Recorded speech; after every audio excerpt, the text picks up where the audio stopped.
Hello everyone. We're two GPs who work across at the UC Health Centre, and we just wanted to bring you a few little tips on our passion, which is lifestyle medicine. So we very much work from Dr. Rangan Chattergee's 4-pillar plan, which extols the virtues of relaxation, sleep, food and movement, and the powers of these things, how they can improve every aspect of your physical and mental health. And what's also really important to remember is to demonstrate self-compassion to oneself. There's a lot of really good research out there these days that shows if we can demonstrate and really actively practice self-compassion, we can unlock the 4 pillars of lifestyle to an even better extent. So a few tips on the food or eat pillar. There can be lots of confusion about eating, but I'm going to try and keep this really simple. And I think the key thing is to eat real food, something that your grandmother might have put on your plate for you.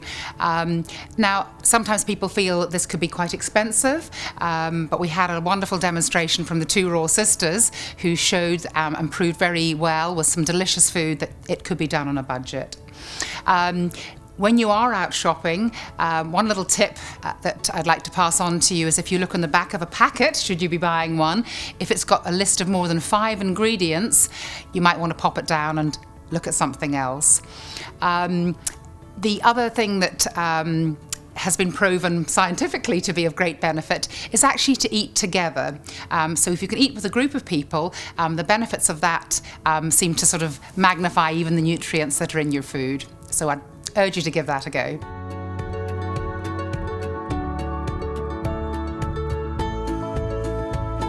Now some tips on the movement pillar.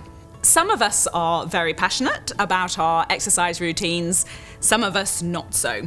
And either way is fine, as long as we are trying to bring some aspects of movement into our lifestyle. This could be gardening, could be going for a short walk. If you're not keen on exercise, I really like to encourage just starting with a really small movement snack, as I like to call them, first thing in the morning. That would be lovely if it was a 5-minute walk in nature or just a little easy 5-minute strength workout from your own home. I started talking about movement snacks there. That's really important for those of us who are very active and for those of us who are inactive. Because if we're sedentary for 8 hours of the day, even if we're then going off for an hour-long run or hour-long gym session, those 8 hours of being sedentary can be quite detrimental to our health. So just think about every hour getting up for a 1-minute walk around the office or a few star jumps, something like that. It's really going to help your mental and physical health.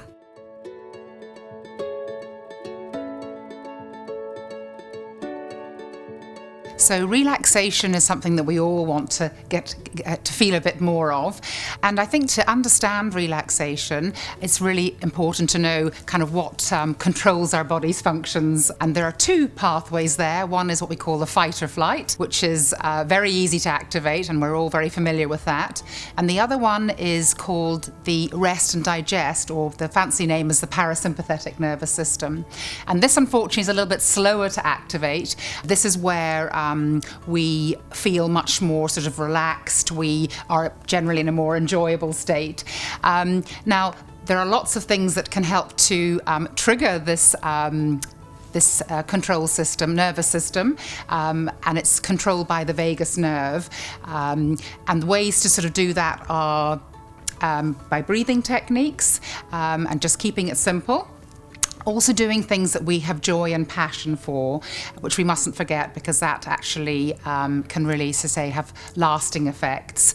I appreciate that people feel that these can be difficult to sort of factor into the day, but I like to talk about micro calms. And so if every hour or so of the day, if you can just take a moment out and maybe try a quick breathing exercise, or maybe, as Victoria mentioned in the movement, just going for a quick walk in nature, you get sort of double hit for your money. So I do hope that you might try some of those simple things. Now a few tips about the sleep pillar.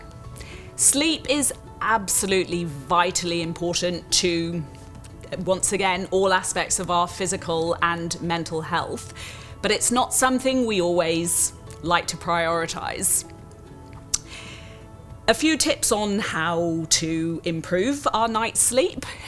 There's a hormone called melatonin, which you've probably heard of, and if we can get a nice dose of morning daylight, that's really going to help our melatonin levels, making them low in the morning.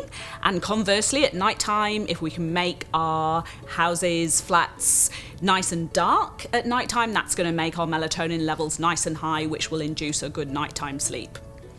One other little tip, there are of course many sleep tips, but one other one I want to give you today is try that nice warm bath or shower at the end of your evening before going to bed. What that does is it raises your skin temperature, which lowers your core temperature, and that also aids our melatonin levels to be in the optimum levels to induce a good night's sleep.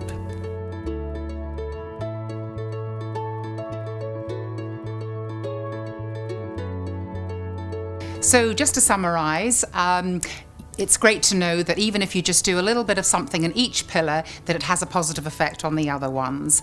So that's a great way to stay motivated. So small change in each pillar is a good way to benefit you overall.